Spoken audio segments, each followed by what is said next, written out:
In workbooks with lots of data, when I'm looking for something, I sometimes have trouble finding a specific word or phrase that I know is in there somewhere.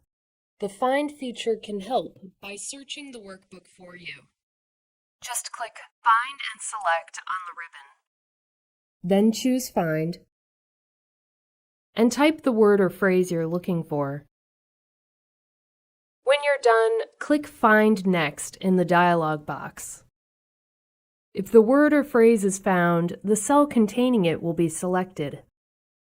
At times, you may find that you've made a mistake throughout your workbook, or you need to swap a certain word or phrase for another. For that, you can use the Replace feature instead. I actually need to change the name of this department from Accounting to Finance. To continue, go ahead and click Replace, and it will jump to the next instance automatically. If you want to skip the current instance without replacing it, click Find Next instead.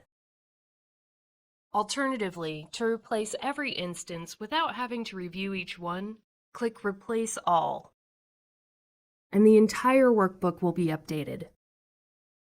When it comes to using Replace All, though, it's important to remember that it could find matches you didn't anticipate and might not want to actually change. Generally speaking, you don't want to use Replace All, because it doesn't give you the option of skipping anything you don't want to change. So you should only use this option if you're absolutely sure that it won't replace anything you didn't intend it to. Now that you know how to use Find and Replace, you can put this time-saving technique to work in your Excel spreadsheets.